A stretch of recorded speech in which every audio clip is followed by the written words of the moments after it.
Eh, may napansin lang ako sa sagingan eh. Parang may tao, sir. O mga tao talaga. Parang madami sila eh. Hindi ko alam kung ilan. Peter! Please naman! Pakawalan mo kami rito! Huwag kang makinig sa matandang yan! Sila ang gumawa nito sa atin! Walang mangyayaring masama sa'yo! Pakawalan mo na kami! Pero dahil sa mas pinili mong maging masama, eto na yung hustisya na yon. Paalam na sa'yo, Lerma. Sa wakas, matatahimik ka na rin.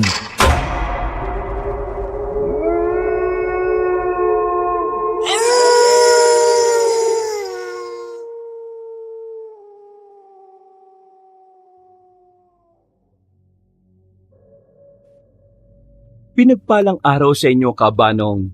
Ganon din sa lahat ng mga kabangers at mga kayanggaw. Ako nga pala si Peter. Hindi ko tunay na pangalan. Taga Metro Manila po ako. 24 na taong gulang.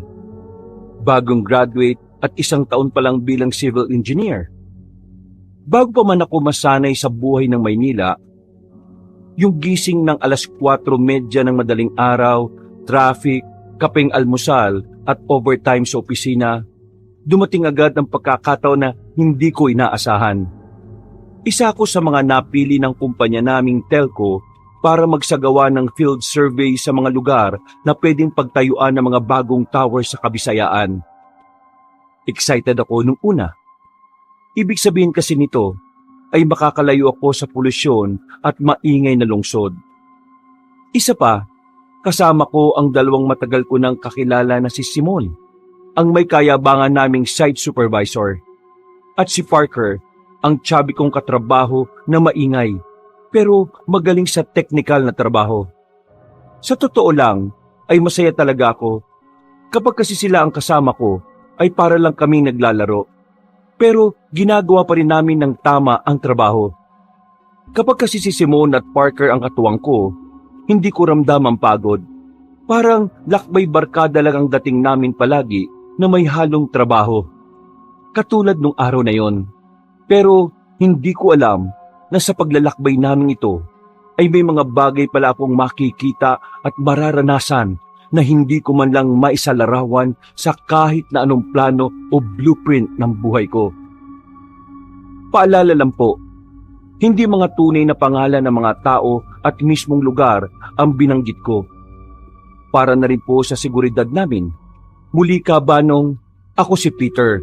Kabanong, mga kabangers at mga kayanggaw. Ito ang aking kwento.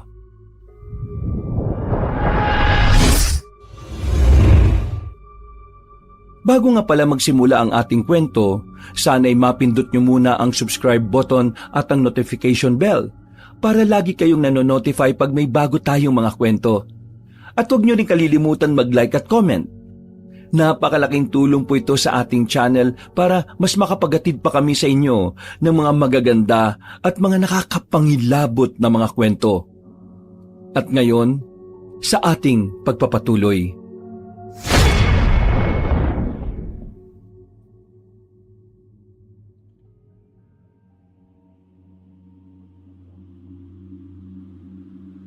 Biyernes ng gabi na kami umalis sa Ormoc. Nagrenta kami ng lumang pickup na pinatatakbo ng isang driver na si Kuya Enan.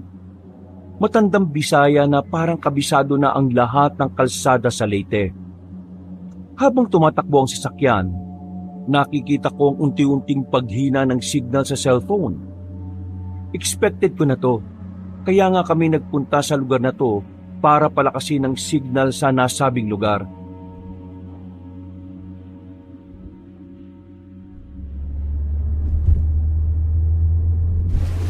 Nawawala na yung signal, mga sir.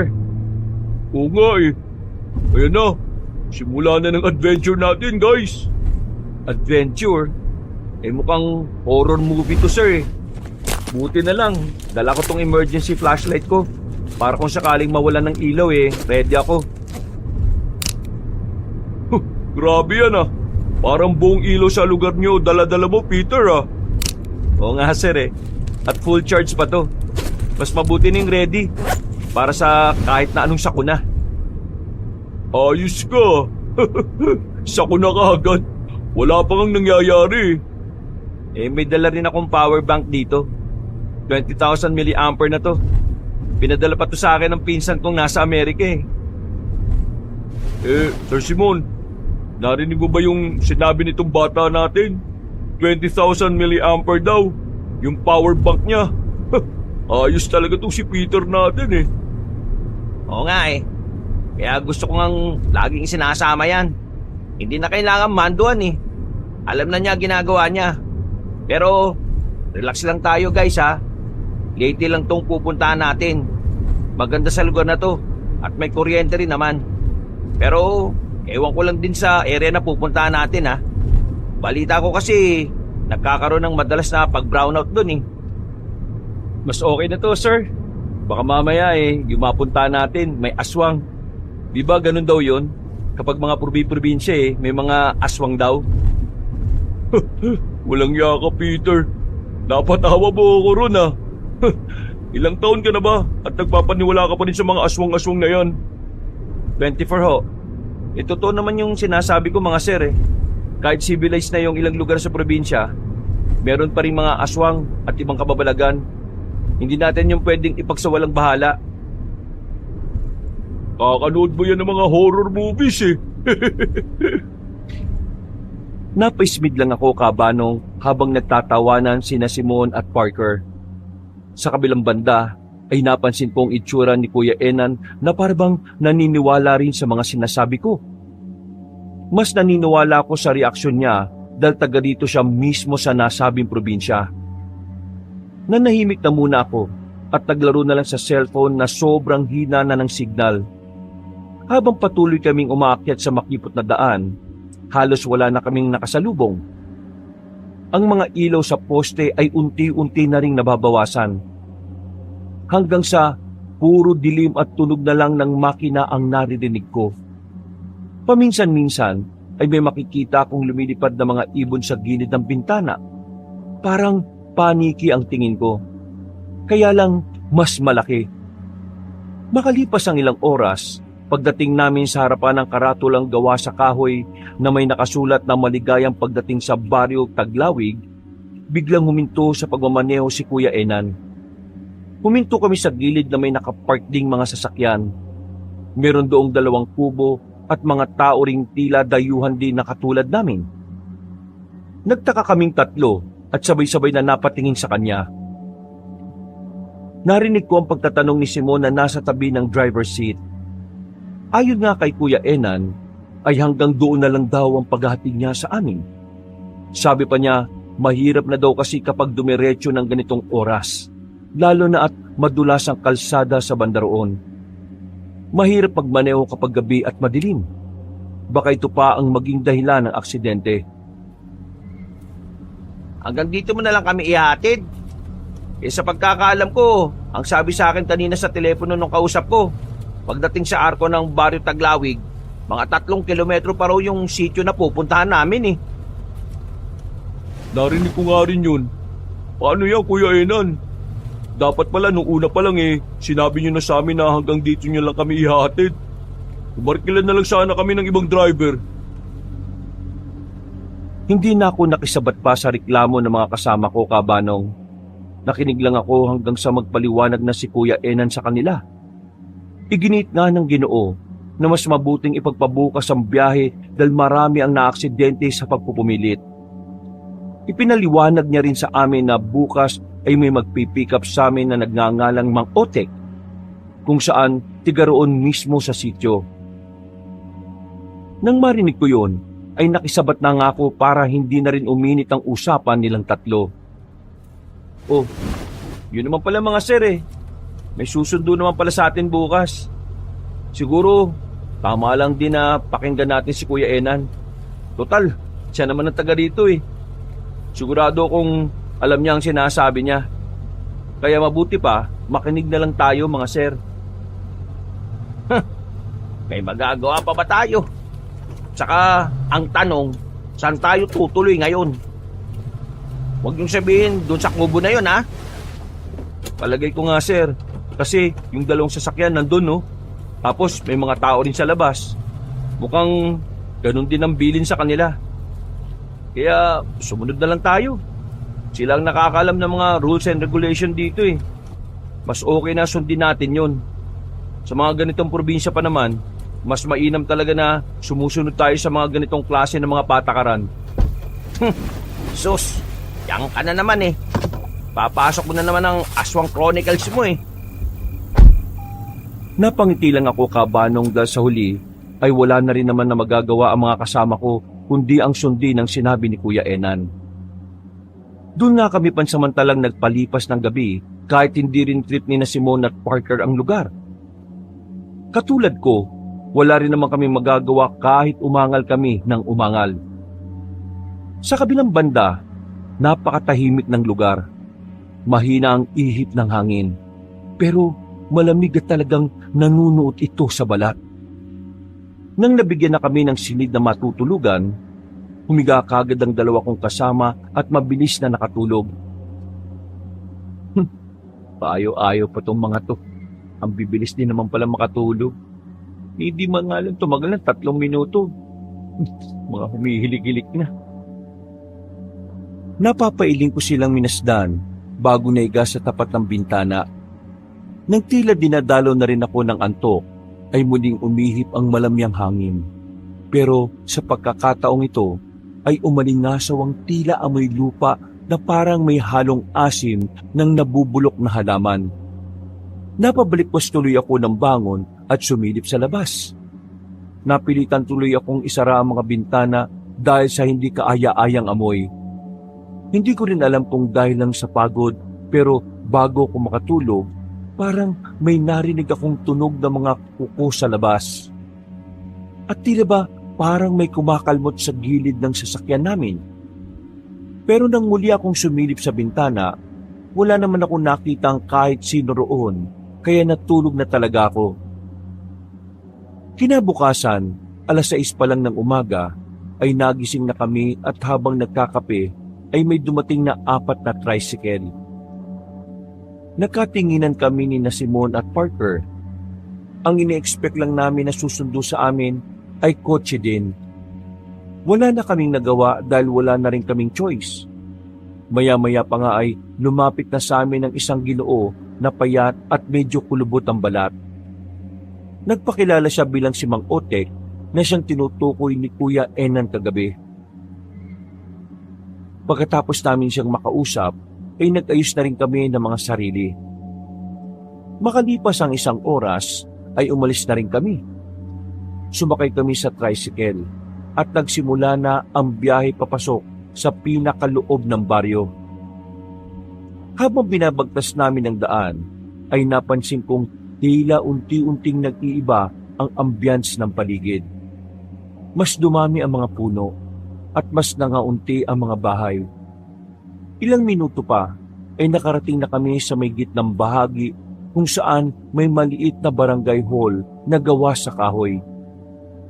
Huminto kami roon para kausapin ang namumuno sa lugar para sa pagsasurvey.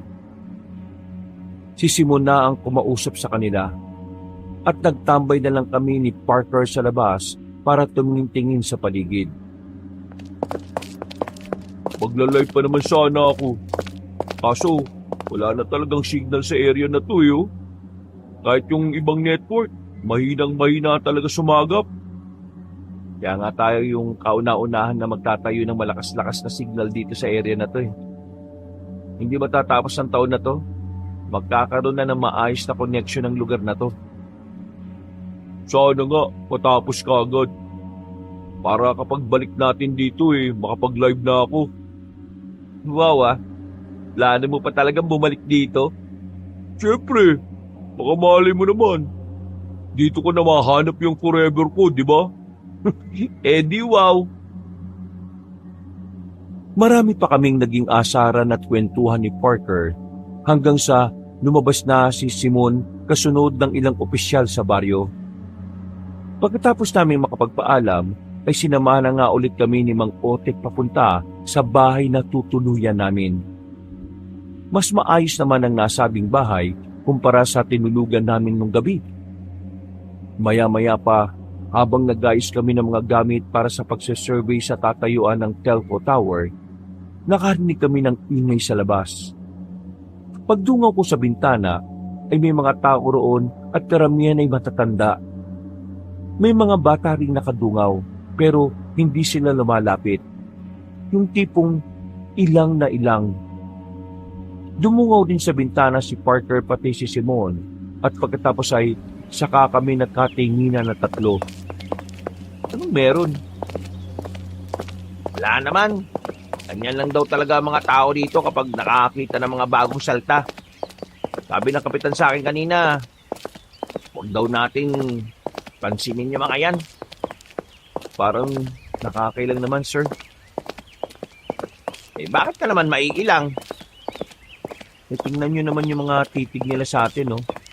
Feeling ko tuloy, may mga nagawa kong kasalanan sa lugar na to, eh. Tsaka yung bata ron, no? Parang mga takot na takot. Huwag yun na silang pansinin. Basta trabaho lang ng trabaho hanggang sa matapos tayo. Isipin mo na lang, Peter, na para kang artista na pinagkakaguluhan. Malay mo, di ba? May chikas na magkagusto sa'yo rito. Baka bago tayo umalis dito baka isa ka pa O baka di lang isa, baka dalawa o tatlo pa. Oo, tama yung sinabi ni Parker. At least, uuwi ka na, nakabengbang ka ng chikas. Kayo talaga, oh. Pagdating sa mga ganyang kalokohan, ang bibilis nyo talaga. Trabahong pinunta natin dito, no? Parte yun ng trabaho natin. Dapat, ang goal mo, kada mapupuntahan natin lugar, meron kang maiisa na chicks. Para naman, kumalat agad ang lahi mo. Hindi na ako umimik. Umismid na lang ako sa kabinitbit ng bag na naglalaman ng mga gamit. Ganun na rin ang ginawa ni na Simon at Parker habang nagtatawanan. Paglabas namin ng bahay, nandun pa rin ang mga iilang tao na nakatingin at parang sinusuri kami mula ulo hanggang paa. Pakramdam ko tuloy para silang mga frisking guard o monitor na iniiskan pati kaloob-looban namin. Ilang na ilang talaga ako, kabanong. Nang palabas na kami sa kahoy na gate, may lumapit sa amin na isang matandang babae. Sa tingin ko nasa 60 years old and above na siya. Maliit lang. Medyo may puti-puti na sa mahabang buhok. Morena at kahit makinis sa mukha niya, mahalata mo na rin ang katandaan. Nang magtama ang mga mata namin, hindi naman ako nakaramdam ng takot pero feeling ko merong kakaiba sa kanya. Ngumiti siya at nakipagkamay kay Simon dahil yun ang nauuna sa amin. Magandang araw po. Magandang araw din. Ako nga pala si Manang May. Ako naman po si Simon. Itong kasama ko si Peter. At yung malusog sa tabi niya, si Parker naman po. Ano pong may paglilingkod ko sa inyo, Manang May? Wala naman akong kailangan sa inyo. Gusto ko lang kayong makilala na mga sinasabi ni Kapitan sa amin nung nakaraang araw pa. Sabi rin ni Otek, mga taga Maynila raw kayo na magsasurvey para sa itatayong tower ba yun o poste? Tama ba ako, iho? Oo, Manang. Kami nga ho yun. Mga ilang araw kayo dito. Pasensya na kung matanong ako, ha. Gusto lang kasi naming paghandaan ng pamamalagi nyo dito para naman maisipan nyo ng bumalik-balik. Salamat naman po pero hindi nyo na po kailangan mag-abala pa. Nakakaya naman. Hindi nyo kailangan maya sa amin lalo na sa akin. Talagang gusto lang namin na masulit na mga dayuhan ang pananatili nila rito. Katulad nyo. Ganun ho ba? Sige ho. Kayo bahala. Salamat po in advance, Manang. Kung okay lang ho sana, medyo nagmamadali lang kami ngayong araw Mamaya na lang po siguro tayo mag-usap patungkol dyan. Pasensya na sa abala. Siya nga pala, naparito rin ako para magbigay sa inyo ng kaunting babala. Alam niyo naman sa lugar na katulad nitong baryo, Iba to sa nakasanayan nyo sa syudad. Payo ko lang sana na habang nagmamalagi kayo rito, pagpapalubog na ang araw, huwag na kayong lalayo sa baryo o magpunta pa sa kung saan-saan. Bakit naman po? Ayaw ko kayong takutin pero gusto ko lang sabihin na mahiwaga itong lugar namin at maraming mapaglarong klase ng mga elemento sa paligid. Kapag gabi, hindi lang tao ang gumagala. Kaya iba yung ingat ang kailangan, lalo na sa mga katulad nyong dayo. Kayo ang madalas na aliwin ng mga sinasabi ko. Sige po, tatandaan po namin yan. Salamat sa pakikinig. Wag sana kayong tutulad sa iba na matigas sa mga ulo para hindi na humantong sa problema. Salamat at mag-iingat rin kayo. Idadalangin ko sa may kapalang pananatili nyo rito. Nawa ang masulit nyo nga. Tumango na lang kami kay Manang May. Pagkatapos ay naglakad na kami papalayo. Yumukod lang ako at napunwaring nakatingin sa cellphone kong walang silbi habang naglalakad palayo sa mga tao. Nakakailang kasi ang mga tingin nila na parang akong kakainin ng buhay. Medyo nangilabot tuloy ako, lalo na sa mga sinabi ng matandang babae. Nang makalayo na kami sa kanila, biglang nagtawanan sina Simon at Parker na parang walang bukas. Napakunot tuloy ako ng noo habang nakatingin sa kanila at naglalakad. Anong nakakatawa sa sinabi ni Manang May? Sabi sa iyo, Simon magiging paniwalang-paniwala tong si Peter Bagay na bagay kang tumira sa ganitong lugar, pare. Alam nyo, wala namang masama kung maniniwala tayo sa sinabi ng matanda. Natural ang mga ganyang kagawian sa probinsya. Sige kayo, bahala kayo kapag may nangyaring hindi maganda. Siguradong hihingi rin tayo ng tulong sa mga taga rito. Baka dahil sa hindi nyo paniniwala pagtawanan lang din tayo nila sa huli. Hindi na uso yung ganyang paniniwala, pre.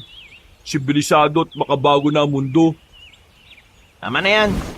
Baka magkapikunan pa kayo. Tara, bilisan na natin. Para maaga-aga tayo matapos ngayon. Medyo naantok na talaga ako at gusto ko matulog. Naglakad na nga kami at tinahak ang pupuntahang lugar.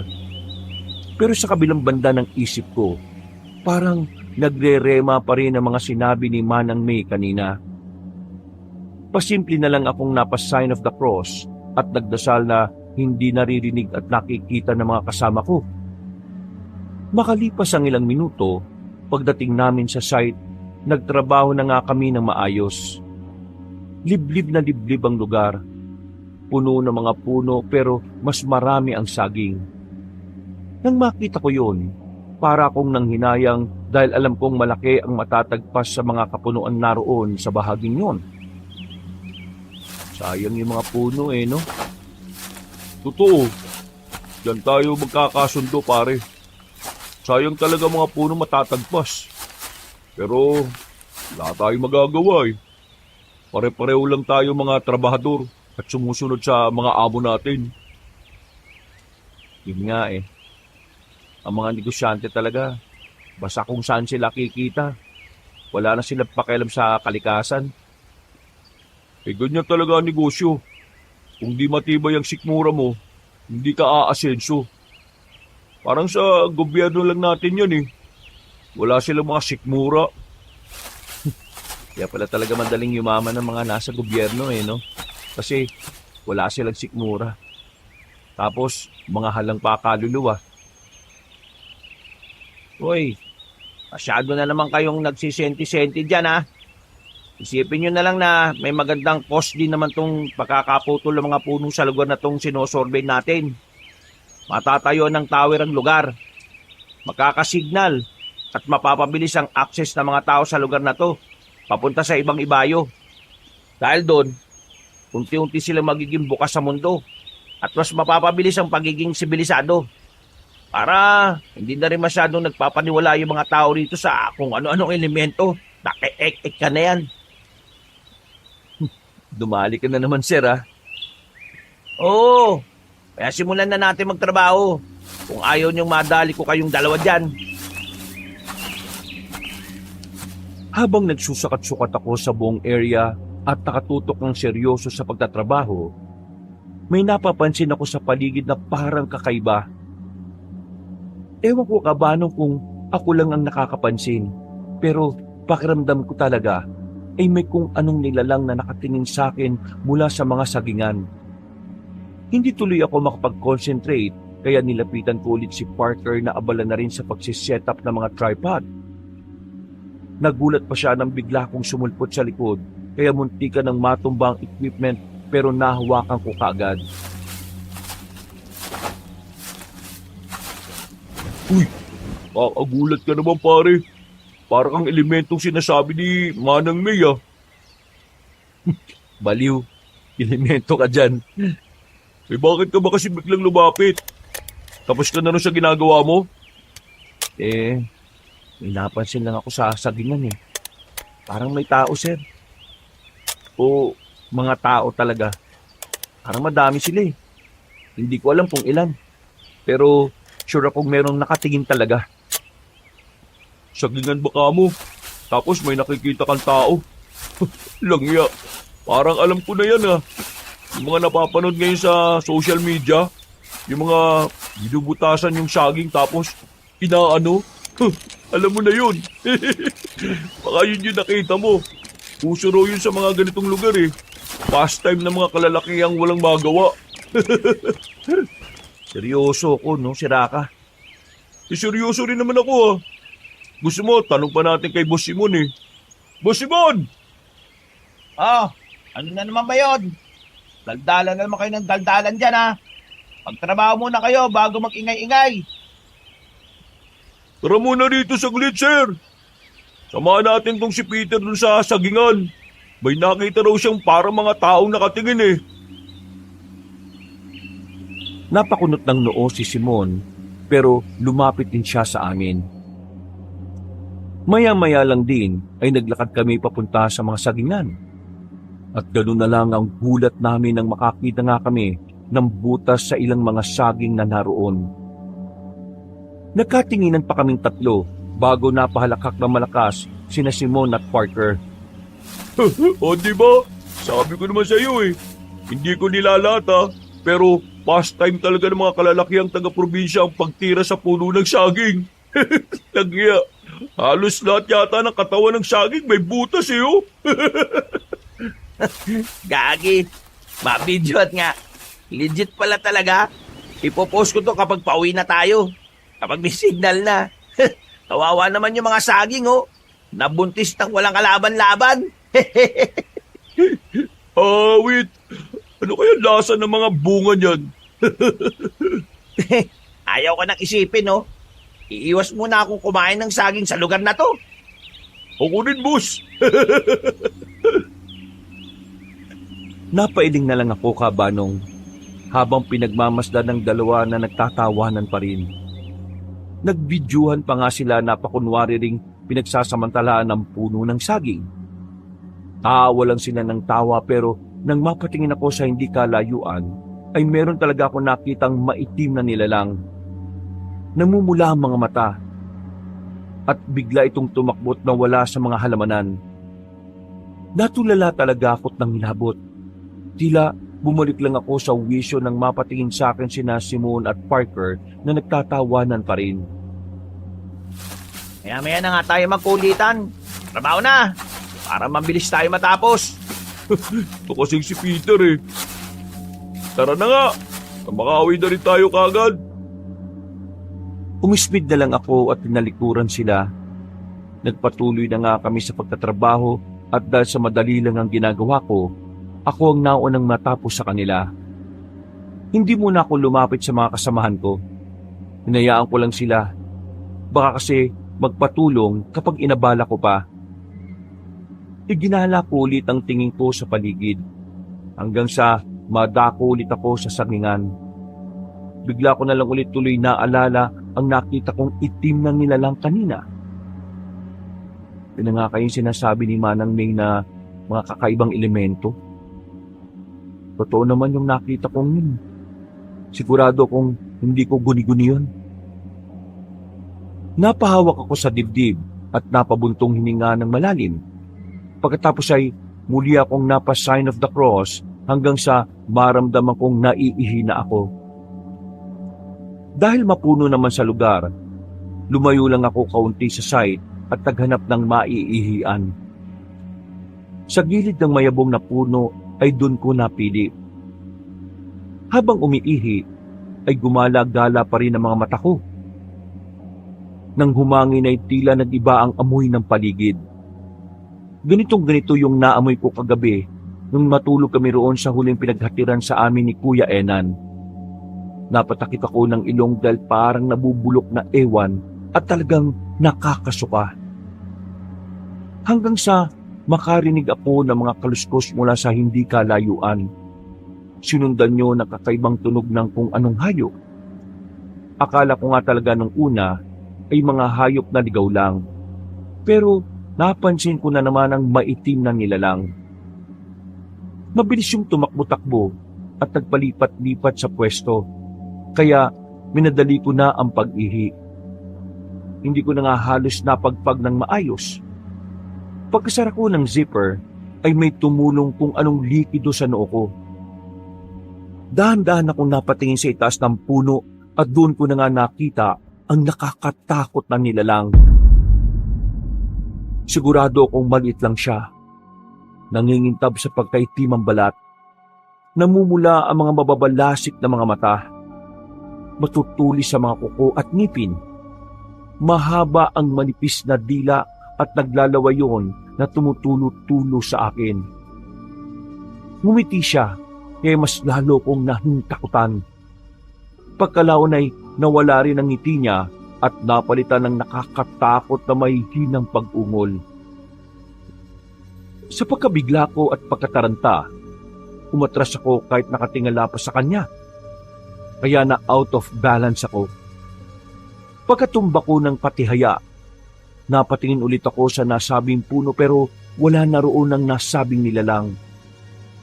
Dahil doon, ay dali-dali kong iginala ang tingin hanggang sa marinig ko sa paligid ang kanyang mahinang pag-ungol.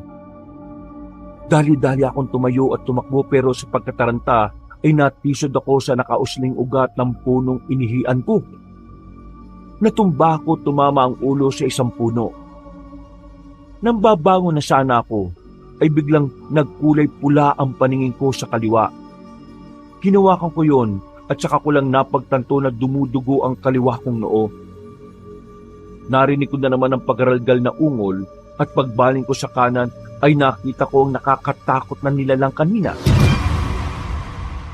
Handa na niya akong sakmalin kaya napasigaw ako ng malakas.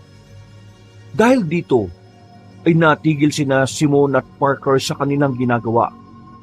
Patakbo silang pumunta sa kinaroroonan ko. Pagdating nila ay napalingon kagad ako habang paupong nakasandal sa gilid ng puno. Oh, ano nangyari dito? Dumudugo yung noo mo, pre! Hindi na ako nakasagot dahil bigla akong nakaramdam na matinding pagkahilo. Malamang dala yun ng nerbiyos. Iginala ko muna ang tingin sa paligid. Nang masiguro kong wala nang nakakatakot na nilalang, ay ipinikit ko na lang ang mga mata ko.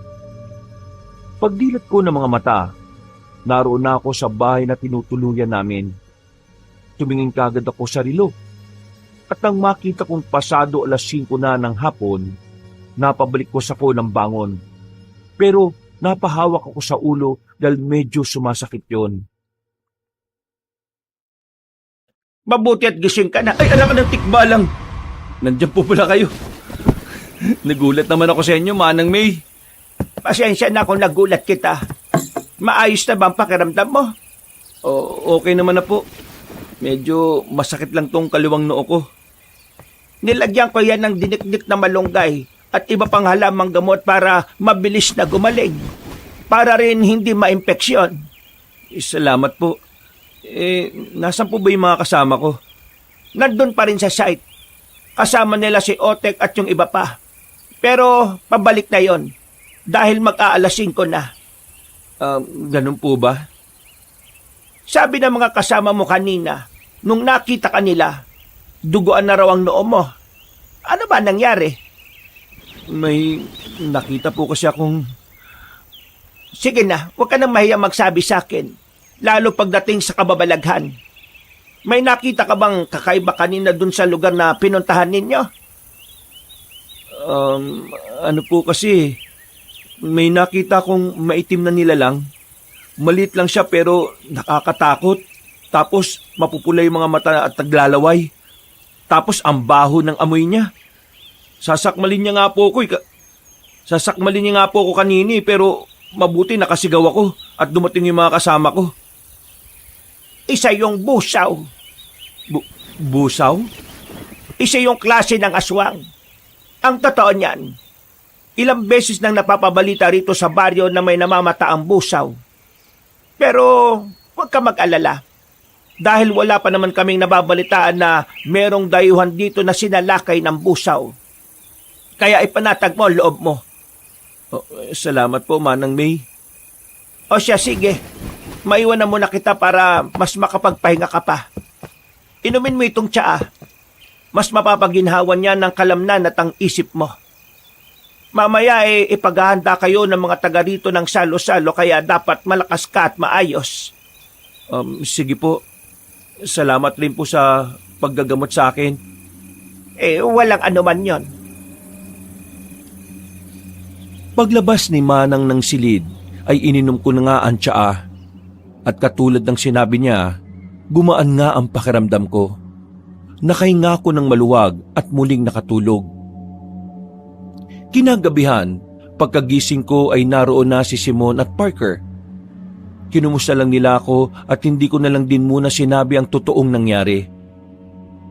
Ang ikinuwento ko na lang ay natalisod ako sa ugat kaya pinagtatawanan nila ako at inaasar na tatanga-tanga.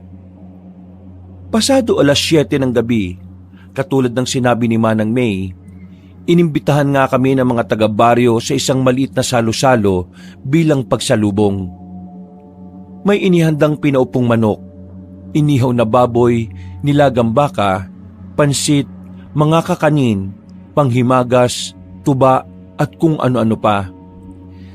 Masaya ang lahat dahil meron pang kantahan, tawanan, pero sa gitna ng kasiyahan ay may isang dalaga kong napansin sa sulok. Nakatingin lang siya sa amin. Hindi kumakain at tila nakangisi lang ng bahagya. Nang magtama ang aming mga mata, ay parang may malamig na dumaloy sa katawan ko. Umiwas ako ng tingin dahil sa pagkailang at nang muli ko siyang sulyapan ay naglalakad na siya papalayo. Uy! Kanina ko pa napapansin yun ah. Ha? Ang alin? Maang-maangan effect ka pa dyan. Yung magandang babae kanina dun na umalis. Bagay kayo pre. Pero huwag ka lang tatanga-tanga ulit ha. At matitisod sa ugat ng puno.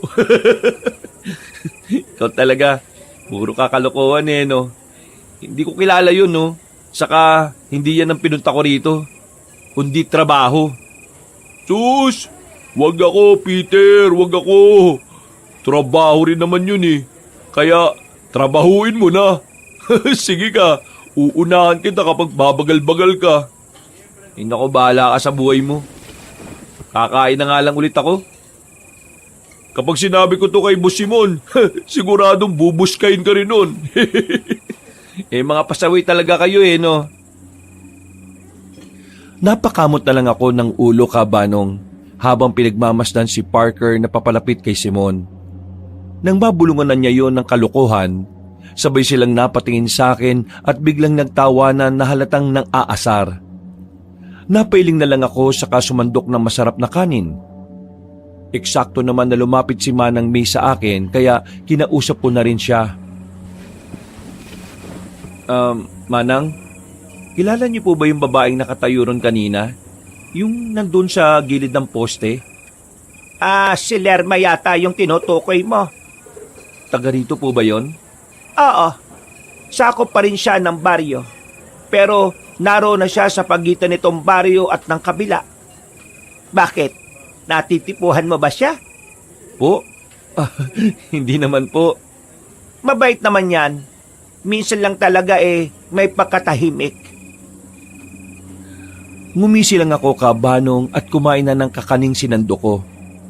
Pagkalaon ay nagpaalam na rin sa akin si Manang May. Tumabi na rin ako kina Simon at Parker habang patuloy pa rin silang nang aasar sa akin.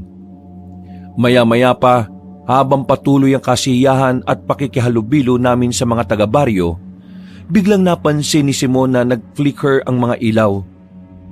Napatingala kaming lahat, pero sinabi ni Mang Otek na normal lang naman daw ang bagay na yon sa lugar. Kaya nagkibit-balikat na lang ako. Nagpatuloy ang pagpatay-sindi ng ilaw hanggang sa tumagal to ng halos 3 minuto. Pagkatapos noon ay muling umalingasaw ang pamilyar na amoy. Napahawak tuloy ako sa balikat ni Parker na katabi ko lang. Uy, naamoy mo ba yon? Ang alin? Yung mabahong amoy? Parang nabubulok na ewan? Pare, tandaan mo na ang bibig ay malapit sa ilong ha. Baka alam mo na kung ano yung naamoy mo. He, puro ka talaga kalokohan. Huy, may dumaan sa paanan natin. Ano yun? Pagkasabi kong yun, ay eksaktong bumalik na rin ang kuryente. Pagtingin ko sa ilalim ng mesa namin, ay may isang pusang ginger ang tumakbo na palayo. Tinawanan naman tuloy ako ni Simon at Parker. Pagkalaon ay nagpatuloy na ang kasiyahan habang ngumangata kami ng pagkain. Mabilis na lumipas ang oras. Aaminin ko kabanong nag-enjoy ako nung gabing yon. Pero may parte ng isip ko na hindi pa rin maalis-alis yung nangyari nung umagang yon. Sa tuwing pipikit kasi ako, ay parang nakikita ko yung sinasabing busaw ni Manang May. Dahil doon, ay nilibang-libang ko na lang ang sarili ko sa paglalaro ng offline game sa cellphone. Tumigil lang ako nang marinig ko si Parker na humihilik na ng malakas. Grabe naman to kung makahilik talaga tong si Parker oh. Parang wala nang bukas eh. Ay, makatulog na nga. Anong oras na rin pala? Kala ko maagaga pa eh. Nilagay ko na ang cellphone sa ilalim ng unan, saka nagdasal ako at natulog na ng mahimbing. Pagsapit ng 12:00 ng hating gabi, ay nagising ako sa ingay mula sa labas. Naririnig ko kasing parang may kakaibang kaluskos sa labas. Tapos may nakakangilong tunog na parang nagkikiskis ng kuko sa dingding. Kakamot-kamot akong bumangon dahil parang kapipikit lang ng mga mata ko.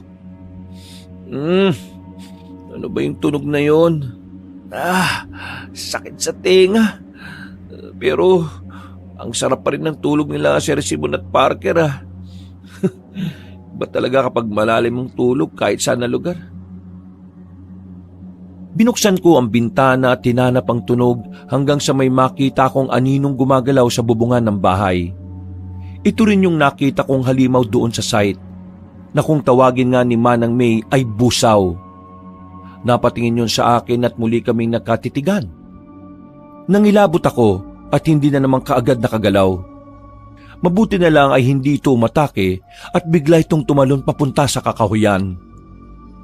Nang mawala na sa paningin ko ang busaw, dali-dali kong isinara ang bintana at kaagad ginising sina Simon at Parker. Sir Simon, Parker, may ano sa labas? Oh, anong may ano? Anak ka naman ng teting oh. Ano ba Peter? Anong oras pa lang oh? May nakita nga akong itim na ano. Uy, ano nga ano? Puro ka ano dyan eh. Eh kung anuin kaya kita dyan sa kakaano mo. Di ba? Labo mo pre. Meron nga talaga ako nakita. Galing sa bubong. Siguro pusa lang yung pre. Ano ba? Hindi, aswang yun. Yun din yung nakita ko kaninang umaga. Ay nako, itulog mo na lang yan, Peter. Huwag mo na kaming istorbohin. Natigilan kaming lahat dahil biglang may kumalubog sa bintana. Nakita namin na may tumama roon na kung ano, kaya sabay-sabay kaming napatingin. Dahil dito ay parehong napabalikwas ng bangon sina Simon at Parker. Ako naman ay napatras palayo sa bintana dahil malapit yun sa kinahihigaan ko. Hinayaan ko lang silang lumapit. At pagbukas ni Simon sa bintana, sumilip siya sa labas. Ganon din ang ginawa ni Parker. Pareho silang nagpagala-gala ng tingin pero wala naman silang nakitang kahit na ano. Nang tingnan namin ang bakas sa bintana, para lang yung basang kung anong malambot na bagay na tumama roon. Ano yung tumama sa bintana, mga sir? Di ko alam. Pero hayaan na natin yun. Baka kung ano lang yun. O sige na, matulog na nga ulit tayo. Hindi na ako nakapagsalita at pinagmasdan na lang ang dalawa kong kasamahang parehong kumakamot ng ulo. Ramdam ko ang pagkainis nila dahil nga sa naalimpungatan sila pareho sa ginawa kong paggising. Pagkahawi pa loob ni Parker ng kurtina, tumingin siya sa akin na tila naiinis pa rin.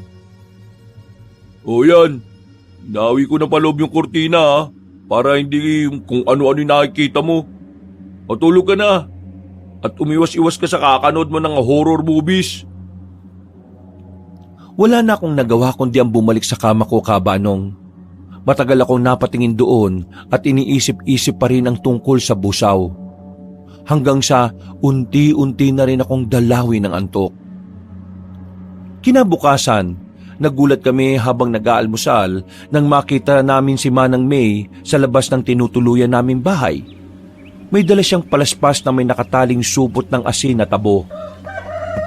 Para saan po yan, Manang May? Pangontra to. Kagabi ko pa sana ito ibibigay kaso naisip kong nagpapahinga na kayo. Pangontra po saan? Sa mga masasamang elemento at alagad ng kadiliman. Pinabasbasan ko na rin yan doon sa simbahan. Habang nananatili kayo rito, mas mainam na meron yan. Mahirap na. Lalo na sa nangyari sa iyo kahapon. Nako, Manang, sakto yan. Dahil takot na naman yan nung hating gabi. Ano ba yung sinasabi mo kagabi, Pete? Nakakita ka ng ano ba yun? Busaw. Ayun, yun nga Manang. Busaw. Dinalaw na naman kayo ng busaw dito. Oo, Manang. 12:00 ng hating gabi. Nakita ko po sa bubungan tapos tumalon papuntang Kakahuyan. Nako, mag-iingat-ingat kayong tatlo. Mamaya nga pagdating ni Otek magpapakuha ako sa kanya ng mga pandakaki. Porselas yun ng panlaban sa mga ganong klase ng kampo na kadiliman. Para layuan nila kayo. Mahirap na lalo na sa mga dayong katulad nyo. Kayo talaga ang lapitin ng mga ganong uri ng nilalang. Maraming salamat po. Nako, Manang, di naman ako nagpapaniwala sa mga ganyan Kasi kung matatakot lang tayo na matatakot, katulad nitong si Peter, ay nako, mas lalo lang yan silang magpapakita sa atin. The best way is to ignore them. Iba pa rin ang nag-iingat, Simon. Kakaiba mga busaw dahil may kakayahan silang mangyanggaw, lalo na kapag hindi nila kaya ang isang tao. Ano po ba yung busaw na yan? Isang klase yon ng aswang na mapaminsala. Hindi sila basta-basta kaya mag-iingat kayo. Pagmamadaliin ko na nga si Otek para ipakuha yung mga pandakaki. Ay sige na, at maiwan ko na muna kayo dyan. Pag-alis na matandang babae, ay biglang nagtawanan sina Simon at Parker. Napakunot tuloy ako ng noo sa ginawa nila. Medyo naiinis ako dahil para bang hindi nila sineseryoso ang sinasabi ng tao. Huwag niyong pagtawanan yung tao. Concern lang naman sa atin yun Alam namin yun, pre. Pero sa totoo lang di ko talaga maiwasang matawa Ang lakas kasi makafantasere yung mga sinasabi ni Manang May. Hindi fantasere yung sinasabi ni Manang May. Ako mismo, nakita ko yung kahapon ng umaga. Yung alin? Yung busaw? Oo, Oh, akala ko ba sabi mo kahapon sa amin, napatit ka lang sa ugat ng puno. Bago-bago ka naman ng statement, pre. Sinabi ko yon dahil katulad niyan, pinagtatawanan niyo yung mga bagay na yon. Bahala kayo kung ayaw niyong maniwala. Basta, hindi naman nagkulang ng paalala sa atin si Manang May eh. Respetuhin na lang natin siya bilang matanda. Huwag yun ang pagtawanan. Ang seryoso mo naman masyado, pre. Sorry naman. Ewan ko sa inyo. Makaligo na nga lang. Kinuha ko ng tuwalya ko at nagpunta na sa banyo sa likuran ng bahay para maligo. Nahagipan ng paningin ko sina Simon at Parker na parehong napakibit ng balikat. Habang nasa banyo ako kabanong ay hindi ko alam ang mararamdaman ko. Medyo nainis kasi talaga ako sa dalawa. Pero sa kabilang banda ay ayaw ko rin naman talaga silang mapahamak. At ito na nga po, dito na rin pala magsisimula ang mas kakaiba pang pangyayari ng mga sumunod na oras. Pagkatapos namin mag-ayos ng mga sarili ay nagsimula na ulit kami sa survey namin sa bundok.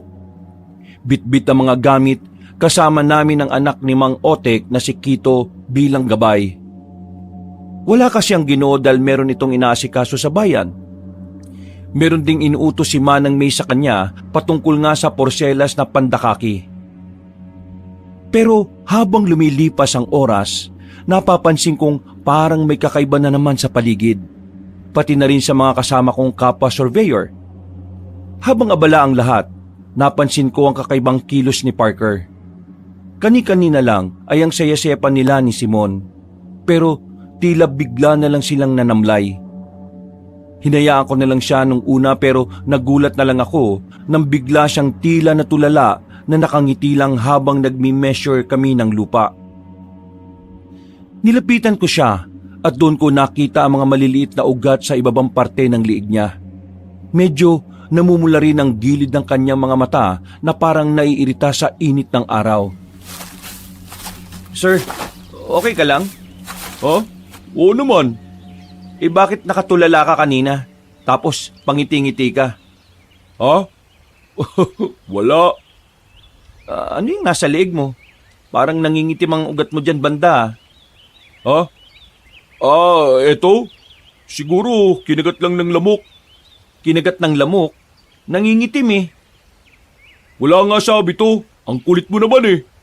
Ha? Di okay. Pasensya na. Nasigawan kita eh. Pero wala lang to, promise. Okay, sige. Pero seryoso ako ha. Magpatingin ka kay Manang May mamaya. Wala nga to, Peter. Baka nga kagat lang ng kung anong insekto. Sige na, doon ka na nga muna. Medyo hindi ako makapag-concentrate sa pagme-measure eh. Napakibit na lang ako ng balikat. Pagkatapos ay lumayo na ako kay Parker. Pagtingin ko naman kay Simon, parang kakaiba rin ang ikinikilos niya. Parang medyo mainit din ang ulo niya at dinig na dinig ko kung paano niya sabunin si Keto. Pumagitna na ako sa kanila para hindi na mauwi pa sa away. Nakikita ko rin kasi si Keto na parang papalag na. Sir Simon, chillax lang. Magpahinga na nga muna tayo dahil masyadong mainit ngayong araw eh. Bumalik na lang tayo mamayang hapon.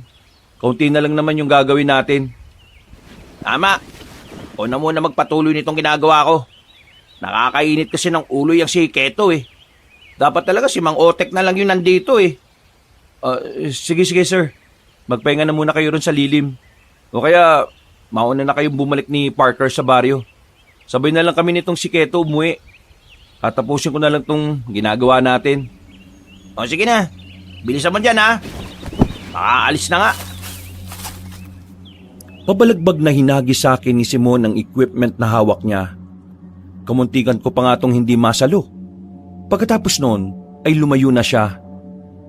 Humingi naman ako ng paumanhin kay Keto. Mabuti na lang din ay maunawain ng taong yon na hindi naman nagdamdam.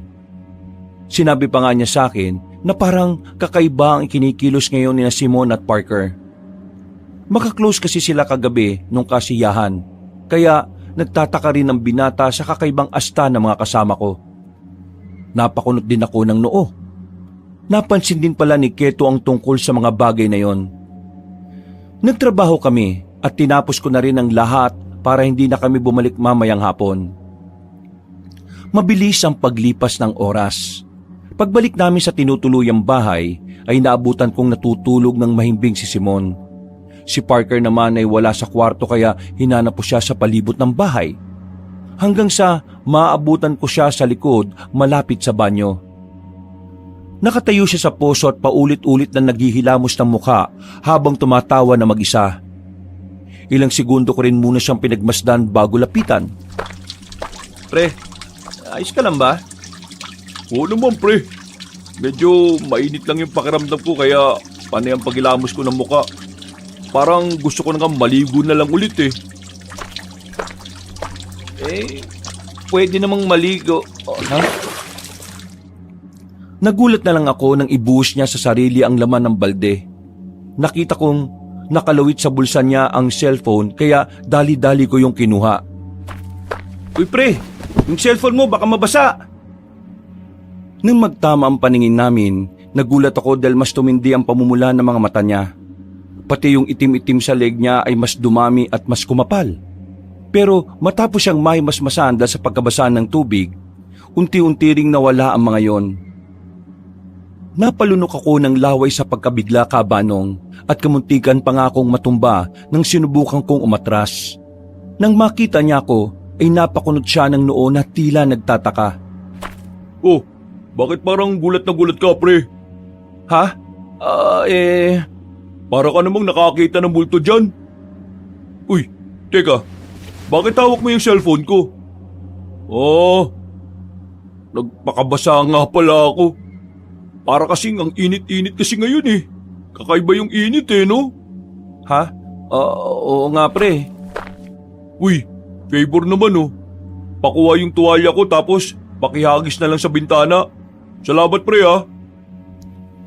Sinunod ko na lang ang sinabi niya. Pagkakuha ko sa kwarto ng tuwalya, hinagis ko yun sa bintana. Naupo na lang ako sa kama at tila napapaisip sa mga kawirduhang nangyayari. Napatingin ako sa kama kung saan nakapwesto si Simon.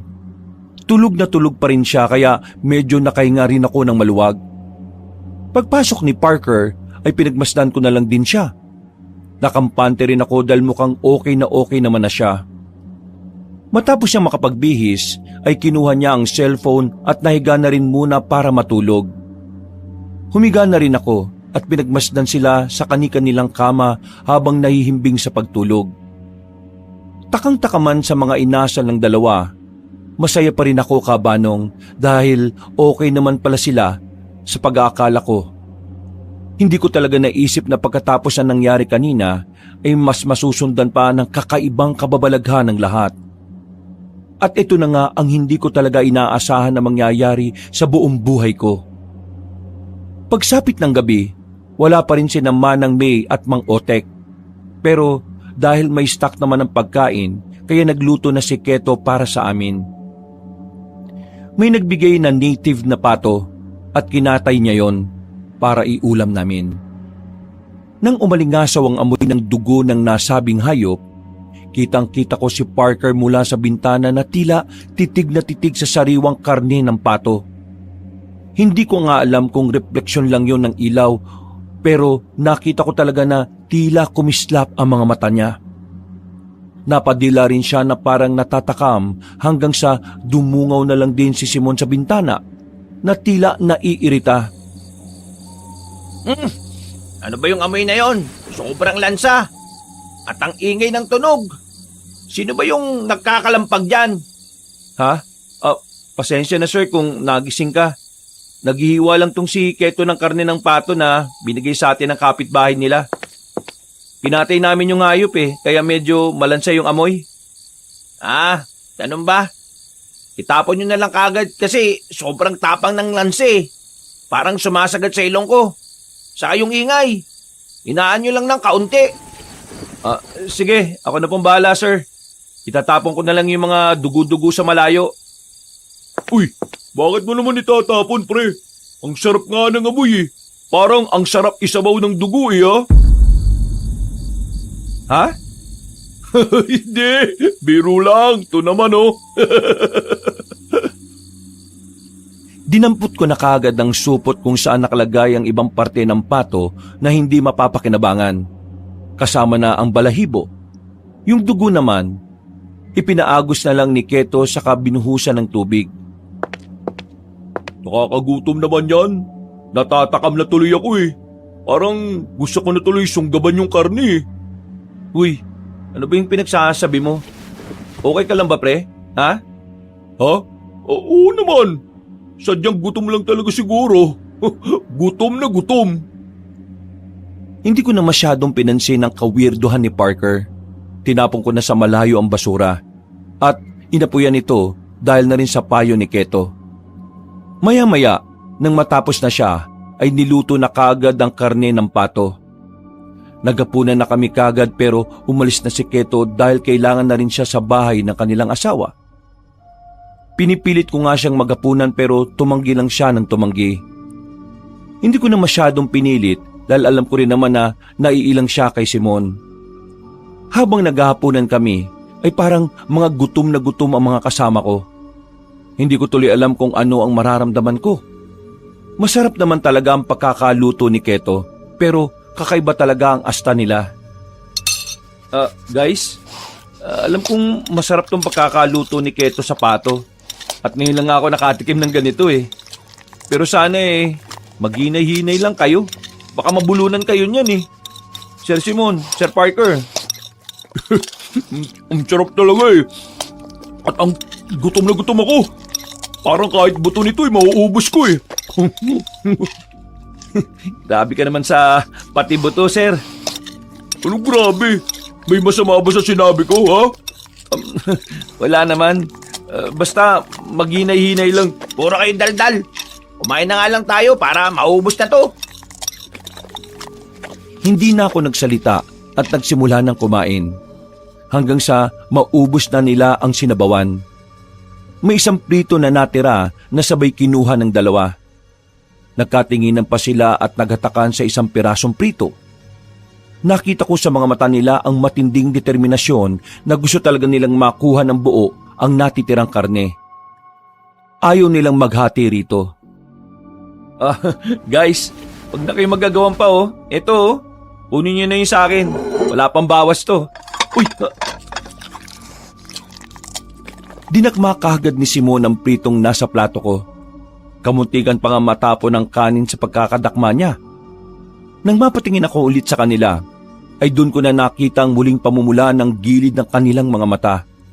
Nagsulputan din ulit ang may itim na ugat sa mga liig nila.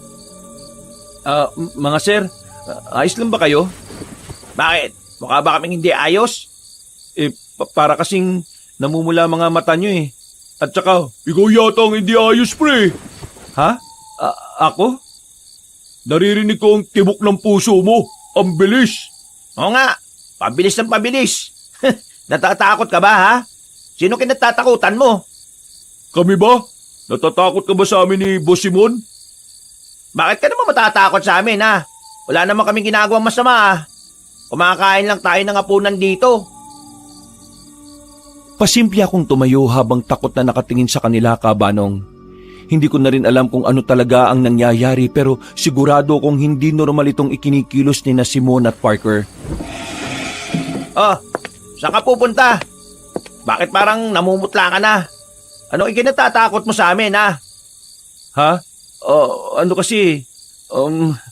Tapos na akong kumain. Di kung ganon, ako na lang ang uubos ng pagkain mo, ha? Sige. Wala akong problema. Alis ka na? Oo Medyo inaantok na ako. Tama, magpahinga ka na muna. Medyo namumutla ka na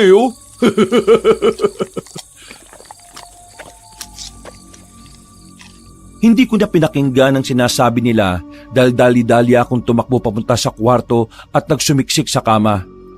Hindi ko talaga alam kung ano ang nangyayari sa mga kasama ko, Kabanong. Pero wala naman akong magawa kundi ang manatili sa lugar na yon. Naisip ko na lang bigla ang sinabi ni Manang May na mag-ingat nga kami lalo na sa busaw dahil sadya itong mapanganib. Hindi na sila Simon at Parker yung kasama kong yun?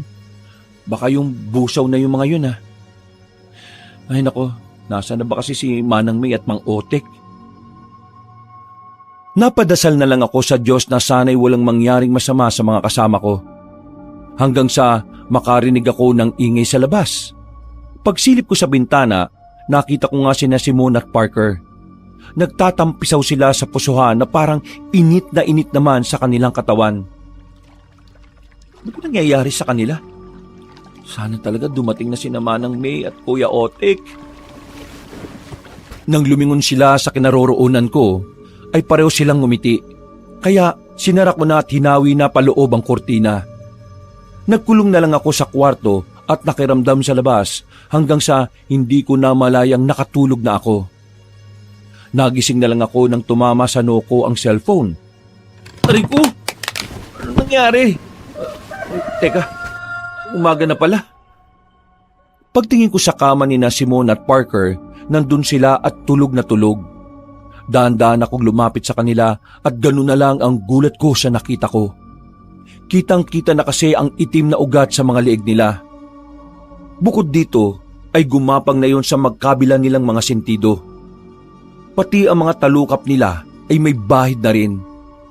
Maging ang ilang parte ng dulo ng mga daliri. Lumabas kaagad ako ng kwarto dahil alam kong hindi normal ang ganon. Mabuti na lang at nakita ko si Manang May nakadarating lang, sakay ng tricycle ni Mang Otek. Sinalubong ko sila at nang makita na matandang babae ang reaksyon ng mukha ko, nag-alala na rin siya. Ano nangyari, Peter? Ang totoo po niyan, hindi ko rin talaga alam kung anong nangyari. Pero yung mga kasama ko po, sila Sir Simone at Parker. Bakit? Anong nangyari sa kanila? Tingnan niyo na lang po sa kwarto, Manang. Dali kayo. Nagmadali nga kaming pumasok sa loob ng silid. Nang makita ni Manang May at Mang Otek ang kalagayan ng mga katrabaho ko, ay naggulat din sila. Ano po bang nangyari sa kanila, Manang? Ito na nga ba kinatatakutan ko? Nahuli na kami ni Otek ng pagdadala ng mga pandakaki. Ano pong ibig yung sabihin na nahuli na, Manang? Mga nangingitim na ugat sa leeg, sa sintido at sa mga kuko. Ang ibig sabihin lang nito ay nayanggaw na sila. Ho? Nayanggaw? Ano po bang ibig niyong sabihin? Anong ibig sabihin nun? Ibig sabihin ay hinawaan sila ng pagiging aswang. Posibleng gawa to ng busaw na nakainkwentro mo nung ilang beses. Paano po nangyari yun? Paano silang nahawaan ng pagiging aswang? Posible nung isang gabi, nung gabi ng kasiyahan, nung nawalan ng kuryente, kumilos ang busaw at naglagay ng kung ano sa mga pagkain nila. Hindi rin ako sigurado. Kaya pala, may pakiramdam ako noon na may gumapang sa ilalim ng upuan namin nung nawalan ng kuryente. Pagbalik ng liwanag nung gabing yun pusa ang nakita ko na tumakbo kagad palayo Yun na nga yun. May kakayahan ng mga aswang na magpalit-palit ng anyo bilang hayop. Malinaw nga na nayanggaw sila. Paano po sila gagaling, Manang? Ang unang hakbang ay kailangang malaman natin kung sino ang gumawa nito sa kanila. Pangalawa, kahit anong mangyari, hindi sila dapat makatikim ng sariwang dugo at karne ng tao. Ng tao? Oo, tama ang narinig mo. Na sariwang karne at dugo ng tao. Kapag nakatikim sila nun, siguradong mahirapan na silang makabalik. Magiging tuluyan na silang aswang. Hindi po sila po pwedeng maging aswang, Manang. Naiintindihan ko. Kaya gagawin namin ang lahat para maagapan sila. Natigilan na kami sa pag-uusap dahil nakita namin na parehong napaungot sina Simone at Parker. Ilang saglit lang din ay magkasunuran silang napatihaya sa kama. Kahit malamig ang paligid ay pawis na pawis sila. Nang hawakan ko sila, ay nagulat ako dahil sobrang lamig ng kanilang mga katawan. Nag-alala ako nang makita na unti-unti ring nangingitim ang mga kuko nila. Otek, magsunog ka na ngayon din ng goma. Bilisan mo! Tawagin mo na rin si Keto at pakuhain mo na ng mga halamang gamot na dawag dun sa malapit sa ilog. At ikaw naman, Peter, kunin mo yung maliit na planggana sa lababo at lagyan mo ng maligamgam na tubig. Samahan mo na rin ang bimpo. Sige na, madali ka. Opo, Manang. Sige po. Sinunod ko kagad ang pinag-uutos ni Manang. Nagdala ko ng maliit na planggana na may lamang maligamgam na tubig. Inutusan ako ng matandang babae na punasan ng salita ng dalawa kong katrabaho na ginawa ko naman. Ilang saglit pa, lumabas muna si Manang May sa silid. Pagbalik ay may dala na siyang langis mula sa garapon. Nagpatak siya ng kaunti sa planggana at ang iba naman ay pinahid niya sa kanyang kamay. Bago parehong pinahiran ni na Simon at Parker sa ulo. Naglalaban ang init at lamig ng mga katawan nila. Ano pong ibig sabihin nun? Malalakas ang resistensya nila. Nilalabanan nila ang pagkayanggaw, kaya hindi sila basta-basta susuko. Hindi sila basta-basta magiging mga aswang. Palaban po talaga sila eh. Kaya salamat naman sa Diyos. Wag na muna tayong magpakasaya at makampante. Hanggat hindi natin natutunton kung sino ang may gawa nito, hindi pa sila ligtas. Bubulungan at bubulungan sila ng yanggaw hanggang sa mapasuko ang kanilang loob. Hindi sila titigilan hanggat hindi sila sumusuko laban sa sumpa. Marami pang sinabi si Manang May patungkol sa mga nayanggaw at iba pang uri ng aswang at alagad ng kadiliman. Marami akong natutunan at nalaman ko rin na isa pala siyang manggagamot ng herbal na medisina. Nakilala sa kanilang lugar bilang babaylan. Yun nga lang ay hindi ganun kakumpleto ang kaalaman ng matandang babae dahil namatay na ang tagaturo niya noon. Nagsikap na lang siyang mag-aral at natutunan niya rin ang ibang kaalaman sa mga ibang albularyo na nakakasalamuha niya. Hindi man siya ganun kahusay pero may kakaya naman siya kahit papaano, lalo na pagdating sa pangontra. Higit kalahating oras ay dumating na ang mag-amang Mang Otek at Keto. Dawag na itim at iba pang halamang gamot ang dala. Ang dawag na itim ay isang uri ng baging na may kakayahang mapalabas sa tunay na anyo ang isang aswang. Ito ang gagamitin natin para masilo ang aswang. Salamat po. Umaasa ako na gagaling sila. Mas manalig ka sa Diyos dahil siya ang may kakayahan para mapagaling ang mga katulad ng nangyayari ngayon sa mga kaibigan mo. Instrumento lang ang mga katulad ko. Opo, salamat nga rin po sa Diyos. Inutusan na nga ulit ni Manang May si Mang Otek na magsunog ng gulong. Kami naman ni Keto ay umantabay lang ng gagawin ng matandang babaeng manggagamot. Tinali din muna namin ng mahigpit sina Simon at Parker. Dahil kabanong, ang sabi ni Manang May, kapag daw nagising ang dalawa, ay siguradong bigla na lang silang mananalakay dahil sa pagkatakam. Kumalat na kasi ang epekto ng pagkayanggaw base sa itsura ng mga itim na ugat sa katawan nila. Pagkatapos namin silang itali, gumilid na kami at pinagmasdan ang gagawin ng manggagamot. Mula sa planggana ay hinagis niya ang mga halamang gamot na pinagpira-piraso. Pinigapiga niya ito hanggang sa kumataas at mag-iba na ang kulay ng tubig. Nang sapat na ang katas para roon, ay isinantabi na niya ang halamang gamot. Saka muling hinalo ang maliit na planggana. Umantabay lang kami ulit sa kanya hanggang sa nagsimula na ang ritual. Nangilabot ako kabanong habang pinakikinggan ng kakaibang salita. Para yung Latin, pero mas malalim na mas nakakapanindig ng balahibo. Pasimple akong napayakap sa sarili habang pinagmamasdan sina Simon at Parker na parehong umuungot-ungot na naman. Ilang beses niyang inulit ang nakakakilabot na salita at nang matapos na ay saka siya tumingin sa amin. Sigurado akong may mangyayari mamaya. At kahit na anong mangyari, wag na wag kayong makikinig sa sasabihin ng mga kaibigan mo. Naintindihan mo ba? Opo, Manang. Magsisimula na ako sa ikalawang dasal.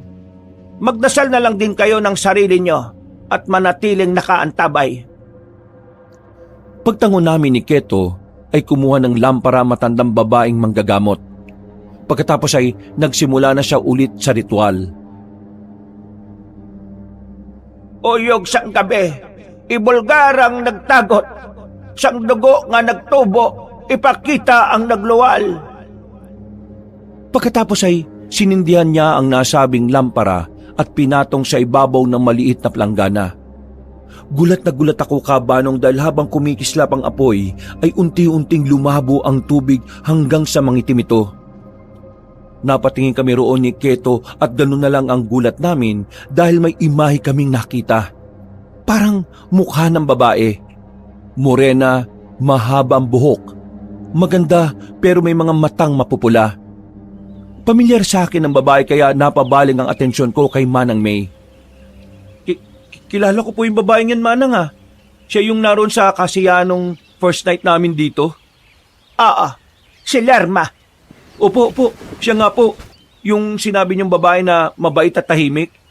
Hindi rin ako makapaniwala na siya ang nangyanggaw sa mga kasama mo. Ang totoo niyan, hindi ko rin inakala na siya ang busaw. Hindi sumagi sa isipan ko ang bagay na ito. Siguradong magugulat ang mga taga-baryo kapag nalaman nila ito. Pero bakit niya po tinatarget ang mga kaibigan ko? Katulad nga ng sinabi ko, kayo ang mga dayuhan. Kayo ang may mga bagong dugo sa pang-amoy niya. At yan ang gusto ng mga busaw. Isang bagong dugo para mapanatili rin sila sa mga bata nilang anyo.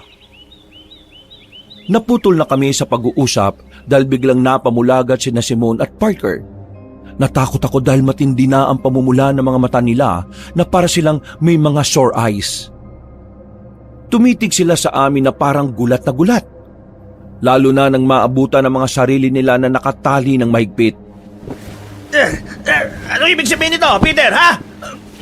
Bakit kami nakatali dito sa kama? Pakulan mo kami! Ano ba nangyayari, ha? Parang bato. Hindi magandang biro to, ha? Pakawalan mo kami. Pasensya na po, sir. Ano ba ang ginagawa mo? Bilisan mo na. Kalaga mo na kami. Kahit ako na lang. Huwag mo na ako idamay sa pagpaprank-prank na ito. Hindi kita pwedeng pakawalan, sir, eh. Anong hindi pinagsasabi mo? Bibilang ako ng 3, ha? Kung hindi, yari ka sa akin. Hindi talaga pwede, sir, eh. Peter, pakawalan niyo ako rito. Nagugutom ako eh. Nauuhaw ako. Bilisan mo na. Hindi ako nakaimik dahil sa nakakatakot na sigaw na yon.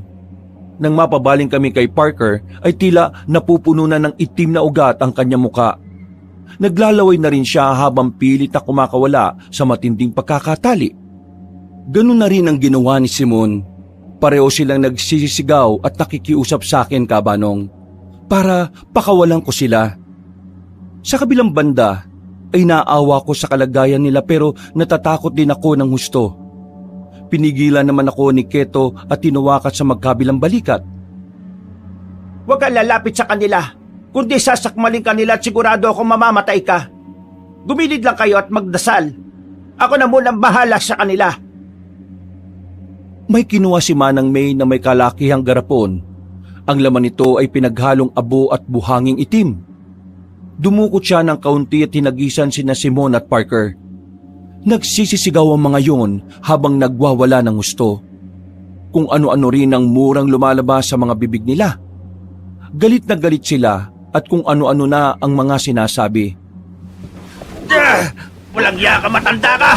Kapag nakakawala ako dito, ikaw ang una kong kakatayin! Pipira-pirasuhin ko ang katawan niyong lahat. Kakainin ko ang mga laman loob niyo at wala akong ititira kahit na buto. Manahimik kayo! Kapag di pa kayo tumigil sa kakaputak, uubusin ko sa inyo itong itim na buhanging may abo! Galit na nanahimik ang dalawa sa takot nilang matamaan ulit ng sinasaboy ni Manang May. Hindi ko maintindihan ang nangyayari kaya lumapit ako sa likod ng matandang babae kasama si Keto. Ito ang pangontrang itim na buhangin na may inabuhang holy water. Pangontra ito sa lahat ng alagad ng kadiliman at kapag tinamaan sila nito, para silang sinusunog sa impyerno. Kaya ganyan ang reaksyon nila. Ganun po pala. Peter! Please naman! Pakawalan mo kami rito! Huwag kang makinig sa matandang yan! Sila ang gumawa nito sa atin! Walang mangyayaring masama sa'yo! Pakawalan mo na kami! Sige na! Pakawalan mo na kami! Para makalis na tayo sa impyernong lugar na ito! Papatayin tayo ng mga taga rito! Huwag ka maniniwala sa kanila!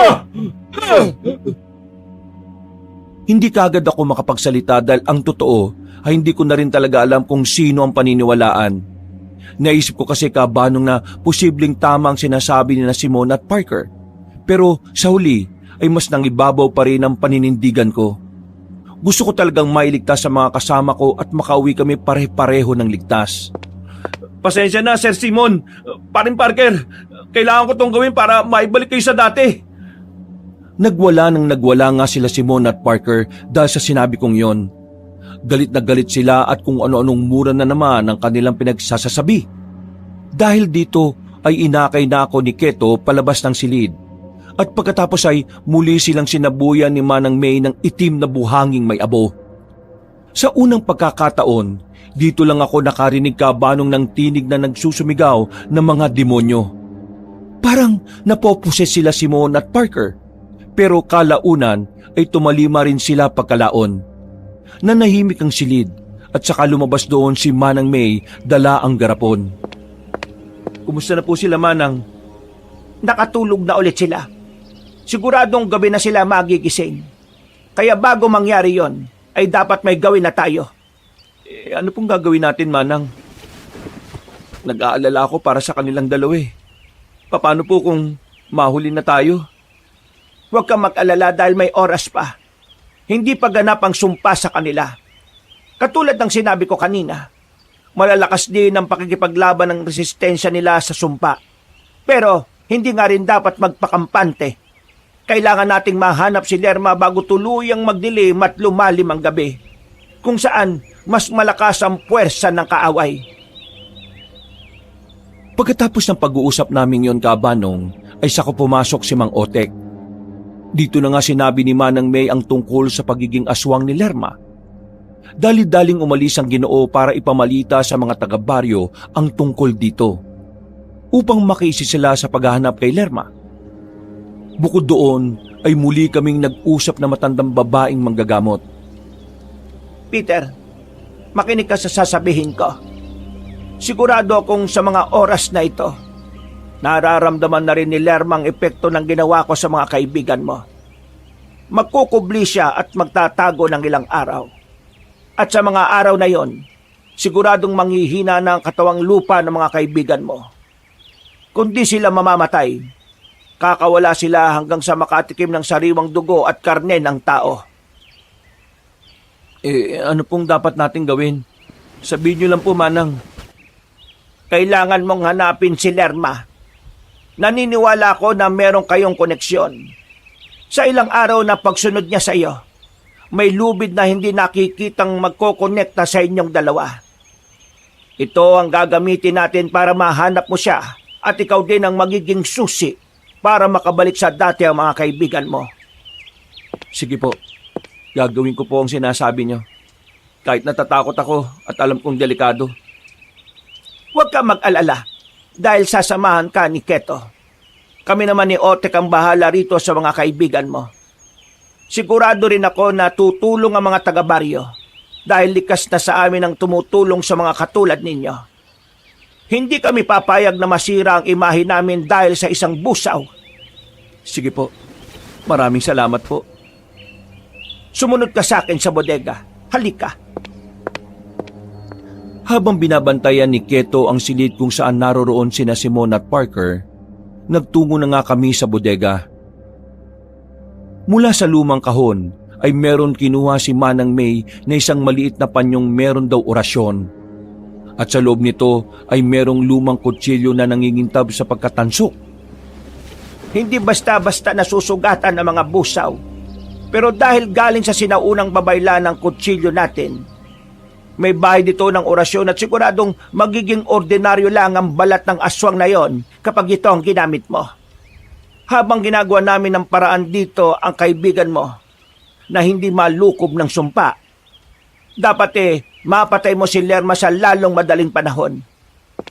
Sige po, gagawin ko po makakaya ko, Manang. Mabuti, dahil kung hindi, pare-pareho tayong malalagay sa alanganin. Hindi na dapat dumami pa o mga nakang aswang sa lugar na ito. Hindi ko alam kung paano ako magkakaroon ng lakas ng loob pero tumango ako. Sa isip ko ay naghahalo matinding takot at determinasyon.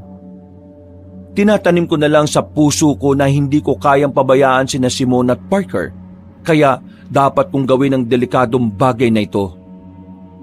Pagbalik namin sa kwarto ay nahihimbing pa rin ng tulog ang dalawa. Sinabi na nga ni Manang May kay Keto ang dapat gawin, kaya naganda na rin siya ng mga dadalhin at iba pang sandata.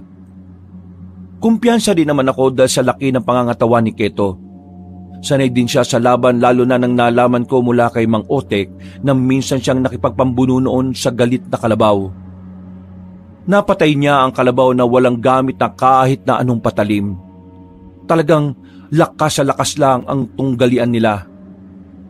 Kaya pala, naririnig ko noong nakaraan na tinatawag siyang Haring Kalabaw ng mga taga roon. Dahil nga sa napatay niya ang kalabaw. Pagkatapos naming mananghalian, ay naganda na kami ni Keto. Paalis pa lang kami nang may dumating na 3 pang kalalakihan. Sila ang magpipinsan na sina Dawo, Oreg at Gano. Nakita ko na sila noong gabi sa kasiyahan at nakasayawan din, kaya hindi na ako nailang sa kanila. Natuwa pa nga ako dahil ginusto nilang tumulong. Mabait daw kasi sa kanila sina Simone at Parker. Peter, huwag mong iwawaglit sa kamay mo ang pandakaki. Malaking tulong yan sa pakikipagsagupan nyo. Huwag ka na rin masyadong mangambadal bukod kay Keto. Kasama nyo na rin ang magpipinsang sina Dawo, Oreg at Gano. Magtatagumpay kayo. Basta sundin mo ang mga tanda at huwag kang padadala sa takot. Tandaan mo na ang tapang ay sandata rin. Lalong higit ang pananalig sa may kapal. Opo, Manang. Tatandaan ko po ang lahat ng sinabi nyo. Matapos naming marinig ang mga pangaral, mag-aalauna na ng tanghali ay nagtungo na kami sa pinakadulo ng baryo kung saan nakatira si Lerma. Higit kalahating oras din bago kami makarating doon. At katulad ng inaasahan na namin, wala na kaming nadatnan sa kanyang bahay. Dahil dito ay sinunod ko nga ang sinabi ni Manang May. Pumikit ako at inisip lang ang busaw na nakaengkwentro ko noon. Maya-maya lang, hindi ko rin alam kung paano nangyari pero kitang-kita ko talaga sa isipan ko ang isang pulang lubid na tila nag-uugnay sa amin ng nasabing aswang. Mga kasama, totoo nga sinabi ni Manang May. Alam ko na kung nasaan si Lerma. Nasa kagubatan siya. Dito sa likod ng kanyang bahay. Doon natin siya hanapin. Walang pag-aalinlangan na tumango ang mga kasama ko. Kitang-kita ko ang tapang sa kanila. Kung tutuusin nga, ay ako lang yata ang nakakaramdam ng takot na itinatago ko lang. Pagpasok namin sa kakahuyan, ay tila nag-iba ang ambiance ng kapaligiran. Binalot kami ng matinding katahimikan at pakiramdam ko ay nasa ibang mundo na kami. Ganito pala ang pakiramdam ng merong tinutugis na aswang. Noon sa mga horror films ko lang nakikita ang mga ganito. Hindi ko akalain na ako na mismo ang dadanas. Habang papalalim kaming 5 sa gubat, napansin kong may kakaibang amoy na sumisingaw sa paligid. Ganitong-ganito ang amoy na yon nung una kong makita ang busaw. Kaya sigurado kong nasa paligid lang siya ngayon. Sumenyas ako kay Keto at si Keto naman ay sumenyas sa magpipinsan. Huminto kami at nagmatsyag sa mapunong paligid. Naamoy niyo ba yun, mga kasama? Yun ang amoy ng busaw nung una ko siyang makita. Kaya sigurado ko ngayon na nasa paligid lang siya. Hindi pa man ako natatapos sa pagsasalita ay nakarinig na nga kami ng kaluskos mula sa hindi kalayuan. Sabay-sabay kaming napatingin doon kung saan nakita namin ang itim na anino na mabilis na tumatakbo at nagtago sa mga halaman. Ayun, nandun! Nakita ko siyang tumakbo ron! Nagulat ako na makakasunod na tumakbo ng mabilisin na Dawo, Oreg at Gano papunta sa tinuro kong lugar. Nakarinig na rin kami ng pag-ungol ng kung anong nilalang pero nakatakas din yung kaagad. Nawala na rin kasi ang napakabahong amoy kaya pinatigil ko na sa paghahabol ang magpipinsan. Napalingon ako kay Keto na tumango lang sa akin. Pagkalaon ay may nakita kaming bato. Tumungtong ako roon at iginala ang paningin. Pagkatapos ay muli akong pumikit at inisip ang busaw hanggang sa makita ko na naman ang lubid na nagkokonekta sa aming dalawa. Lerma! Magpakita ka na sa amin! Alam ko naman na ako lang talaga ang pakay mo eh. Hindi mo na kailangang idamay pa ang mga kaibigan ko. Lumabas ka na! Tapusin na natin to! Huwag ka magpakaduwag na tago ng tago, busaw!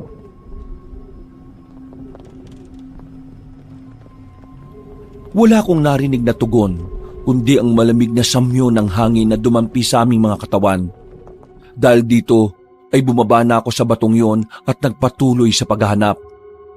At makalipas nga ang ilang minuto, sa pagitan ng mga puno ng nara ay may nakita kong tila nakasampay. Nilapitan ko ito ng dahan-dahan at halos mabilaukan ako sa nakita kaya lumayo din kagad ako.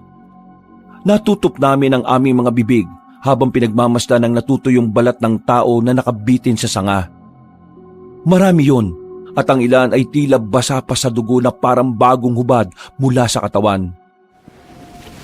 Nakita ko kanina sa isip ko, kaya nasisiguro kong malapit lang rito si Lerma sa paligid natin. Maging maingat tayong lahat, guys! Pagtangon nila ay muli akong naggala ng tingin sa paligid. Tumingin ako sa relo at nang makita kong 3:00 na ng hapon ay meron akong kinuha sa bulsa. Ito kasi ang bilin kanina ni Manang May. Guys, magpaliyab na tayo ng tuyong sambong. Pagtangon ni Naketo, Dawo, Oreg at Gano ay magkakasunod na nga naming niliyaban ng tuyong sambong. Kumalat ang usok nito sa paligid hanggang sa makalipas ng ilang minuto, narinig namin ang ilang malalakas na sigaw mula sa hindi kalayuan. Isang matinis na tinig na hindi galing sa tao. Napatingin kaming lahat sa kinaroroonan ng nakakakilabot na boses. At bago ko pa man maigalaw ang mga kamay at paa ko, ay may biglang humagibis mula sa lilim. Isang aninong napakabilis na parang ihip ng hangin na may kasamang amoy ng bulok na dugo. Tumalon ako paharap at tumama ang isang kamay ko sa puno. Paglingon ko ay doon ko na nga nakita si Lerma na namumula ang mga mata. Naging alerto na rin ang mga kasama ko na nagkanya-kanyang bunot ng kani-kanilang sandata. Sa wakas, nagpakita ka rin! Huwag kang umastang matapang, Peter. Naririnig ko ang mabilis na tibok ng puso mo. At ng puso niyong lahat. Talagang pinuntahan niyo pa ako dito, ha? Ang akala niyo naman mapapatay niyo ako? Hindi niyo ako kakayanin! Ah! Napalundag ang babaeng aswang matapos siyang sabuyan ni Dawo ng buhanging itim na binigay sa amin ni Manang May. Galit na galit siyang humarap sa amin at umangil ng umangil. Walang hiya! Mga walang hiya! Ano? Bakit umakatungal ka ngayon dyan, ha? Akala mo ba hindi ka namin kakayanin, ha? Isa pa lang ang sumusugod sa'yo. Paano pa kaya kung kami ng lahat?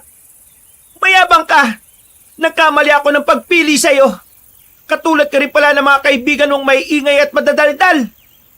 Dahil dyan, puputulin ko na ang koneksyon ko sa'yo. At katulad ng ginawa ko kay Simon at Parker, yayang gawin din kita. Gagawin kitang alipin ko. At kayo namang 4, gagawin ko kayong lahat ng pagkain ko. Ang dami mong sinasabi. Hindi ikaw ang magdidesisyon dahil hindi kami ang dihado dito. Ha! Tingnan natin. Nagpakawala siya ng nakakatakot na pag-ungol na may pagkamatinis. At ilang saglit pa ay unti-unti nang nagbago ang kanyang anyo. Siyang-siya nga ang nakakatakot na busaw na nakita ko. Umalingasaw ang nakakasukan niyang amoy. Lumit siya at nangintab sa pagkaitim ang mga balat. Tumalim ang mga kuko at ngipin. Bumagsak ang mga mata at umusli ang dilang naglalaway. Magdasal-dasal na kayo dahil ang gubat lang ang nakakaalam kung paano ko kayo papatayin lahat. Ang dami mong ebas! Sugod na mga kasama! Magkakasunod na nga kaming umaksyon, habang ang aswang naman ay nagtaas na mga kamay at tumalon palapit sa amin. Dahil dito ay binunot ko na sa likod ang pamalong bakal na siya kong sandata. Iwinasiwas ko ito habang siya ay pasalakay kay Keto. Tumama ang pamalo sa kanyang braso. Napatras siya at biglang naghumiyaw na parang mabangis na hayop na nasaktan. Ano? Sugod pa, dali! Ano yung ginawa mo? Bakit ako napasok sa bakal na yan, ha? Gusto mo malaman? Tumingin ka sa likuran mo, tanga! Bago pa makalma ang aswang, ay sumalakay na ang magpipinsan. Naunang nagsaboy si Dawo ng itim na buhangin. Naiwasan yun ni Lerma pero ang dalawang sumunod na pag-atake ay hindi na niya natakasan. Nahiwa siya ng itak ni Orig sa kaliwang kamay habang si Gano naman ay nasapol siya sa kanang hita. Napasigaw na naman sa sakit ang aswang habang hinahawakan ng tama ng sugat. Tumagas doon ang itim na dugo, dahilan para umalingasa ulit ang mabahong amoy na parang nabubulok na ewan. Pero imbis na tumakbo, ay lalo siyang naging mabangis. Kitang-kita ko sa mga mata niya ang tapang at galit na siya niyang nagiging parang determinasyon para lumaban. Tumalon siya at nagpaikot-ikot sa mga kapunuan. Sa bilis ay hindi namin nasundan kung nasaan siya. Namalayan ko na lang na nasa kaliwa ko na siya nang marinig ko ang malakas niyang pag-ungol. Dala na matinding galit, tinulak niya ako sa lupa at naramdaman kong pumatak ang laway niya sa braso ko. Mainit din ito na parang pinakulo ang tubig. Naalala ko tuloy bigla ang sinabi ni Manang May na ang sanhi ng pagkayanggaw ng mga katrabaho ko ay ang laway ng aswang. Kaya dali-dali kong tinakpan ang bibig ko at pilit na kumawala sa kalaban. Yayanggawin kita! Ang! Napaiktad si Lerma at napalingon sa likod. Nang makita niyang pasalakay na ang apat kong kasama ay tumalon siya palayo. Pero hinawakan ko siya sa paa para hindi na siya makakawala pa. Nanlaban siya at pinagsisi pa ako sa muka pero hindi ako nagpatinag. Pinagkakalmot niya ako sa muka pero binaliwala ko ang sakit dahil para hindi na siya makatakas pa. Bitiwan mo kung walang yaka! Hindi! Hindi kita pakakawalan! Hanggat hindi mo binabalik ang mga kaibigan ko sa dati! Mamatay na kayo pareho! Ah! Magkakasunod siyang sinabuyan ni Dawo ng itim na buhangin. Kaya para makakawala sa akin ay napilitan siyang putulin ng kanang paa niyang hawak-hawak ko. Nagulat din ako sa pangyayari, kaya hindi ko rin siya napigilan. Namalayan ko na lang yon nang makita ko siyang tumatakas papalayo. Guys! Tumatakas siya! Huwag niyo siya patakasin! Hindi siya pwede makakawala! Dali-daling sumunod ang magpipinsan. Si Keto naman ay naiwan at tinulungan akong itayo. Pinunasan ko ang mukha kong puno ng kalmot. At kahit na mahapdi na, ay hindi ko to masyadong ininda. Mas nauna ko kasing naisip sina Simon at Parker. Hindi sila po pwedeng maging aswang ng tuluyan. Kaya nang tanungin ni Keto kung ayos lang ang lagay ko, ay tinanguan ko na lang siya. Nagpatuloy na kami at sinundan ng magpipinsan. Hanggang sa marinig na namin ang matinding pag-angil ng kalaban. Pagdating namin sa labanan, nakita kong nakahandusay na si Lerma at tila hirap na hirap. Nang gigilitan na siya ng leeg ni Orig at Gano, ay bigla na siyang nag-anyong tao. Parang awa niyo na, Peter. Huwag niyo akong papatayin, pakiusap. Hindi ako masamang tao. Biktima lang din ako. Anong biktima pinagsasabi mo? Wala akong ibang pagpipilian. Hindi ko ginusto na maging isang busaw. Inilipat lang sa akin ng walang kwenta kong nanay ang sumpang ito dahil ayaw niya rin ako maging masaya. Hindi ko to pinili kaya biktima lang din ako ng sumpa. Kaya ipinasa mo rin sa iba yung pagiging aswang? Yung bang dahilan mo, ha? Oo, dahil wala na akong kasama sa buhay. Ayaw ko maging miserable ang buhay ko. Ayaw ko mamatay na mag-isa. Ayaw ko maging mag-isa habang buhay. Kaya nung nakita kita nung gabing yon, doon sa kubo, bago kayo magpunta rito, nakaramdam ako ng kakaiba. Nakita ko ang sarili ko sa iyo, Peter. Alam kong pareho lang tayo na naghahanap na makakasama sa buhay. Kaya nga nagkaroon tayo ng koneksyon. Pakiusaw, huwag mo akong patayin. Huwag niyo akong papatayin. Magbabago na ako. Aalis ako sa lugar na ito at hindi nagagawa ng masama sa ibang tao. Nagsasabi ka ba ng totoo? Oo. Bilang patunay, ibabalik ko si Simon at Parker sa dati. Aalisin ko ang sumpa ng pagkayanggaw sa kanila. Totoo bang gagawin mo yan? Oo nga, maniwala ka. Gagawin ko na ngayon kung gusto mo. Sige, gawin mo na ngayon. Lumapit kayong lahat sa akin. Napatingin ako sa mga kasama ko bago magbalik ng tingin kay Lerma. Pagkatapos ay muli kong naalala ang isa sa maraming bili ni Manang May bago namin tugisin ng aswang.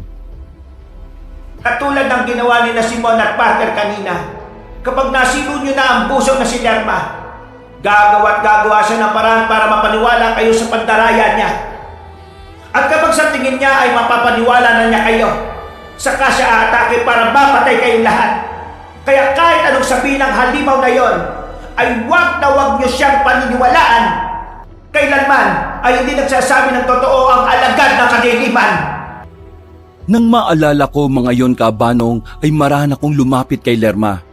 Pero tumigil din ako nang nasa 6 feet na lang ang layo namin. Kaya nagtaka siya. Isa mo na, Peter. Lumapit ka na rito para maibalik ko na sa dati mga kaibigan mo. Sa tingin mo talaga maniniwala pa ako sa sinasabi mo? Kailanman, hindi nagsasabi ng totoong alagad ng kadiliman. Kaya hindi ako maniniwala sa'yo. Wala ka sa akin, parang awa mo na. Pasensya ka na dahil ang paniniwalaan ko lang ngayon, bago lumubog ang araw, dapat mapatay ka na namin, Lerma. Nang sabihin ko yon, ay biglang nagiba ang hilatya ng pagmumukha niya. Muli siyang nag-anyong aswang at galit na galit siya sa amin. Sinubukan niyang umalma pero sinabuyan ulit siya ni dahon ng buhanging itim. Naguhumiyaw siya sa sakit at kitang-kita ko kung paano umusok at matuklap ang kanyang mga balat. Walang iya kayo! Walang iya kayo! Pasensya na, Lerma, pero kailangan mo nang mamatay para mabuhay ang mga kaibigan ko. Malapit ang lumubog ang araw, kaya hindi ako papayag na mabuhay ka pa. Hindi mo ko kayang patayin! Hindi mo kayang pumatay! Hindi talaga.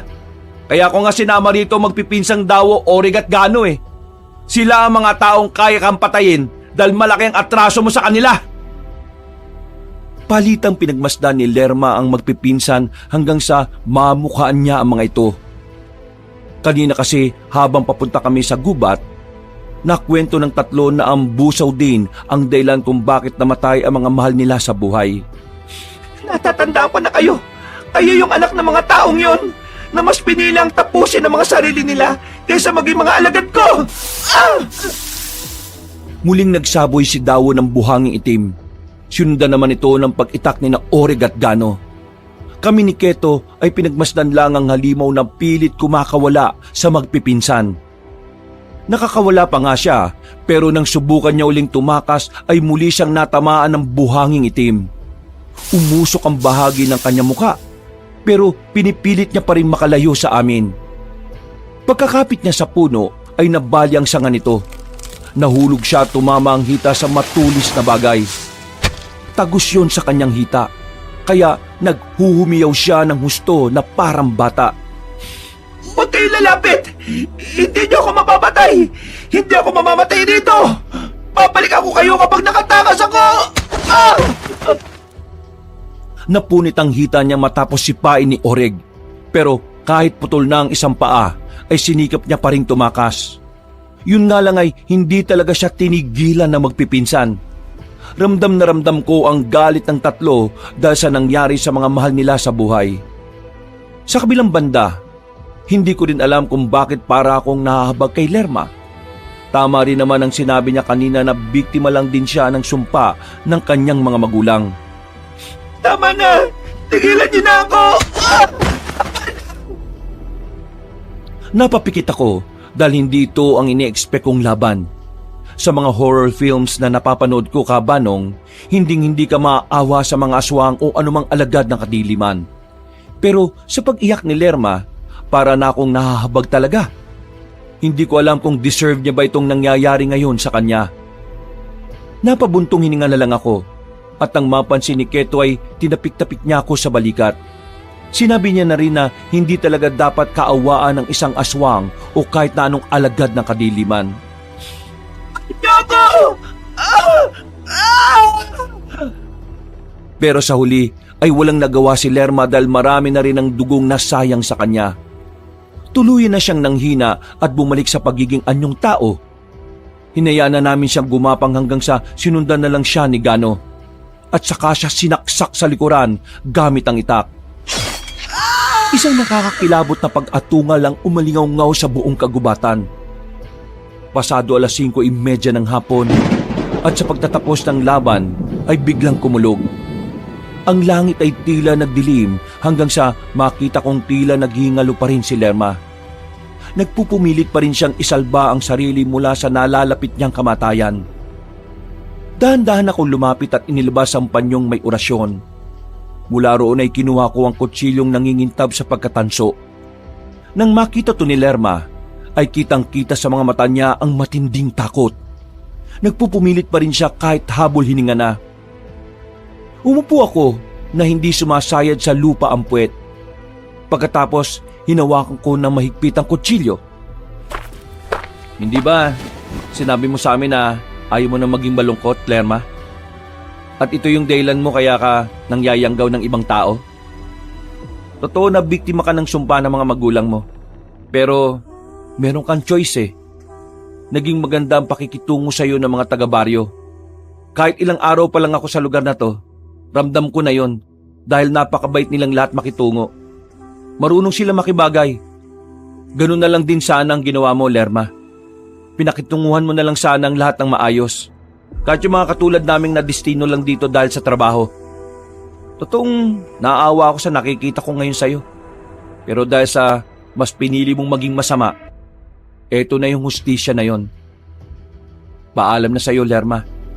Sa wakas, matatahimik ka na rin.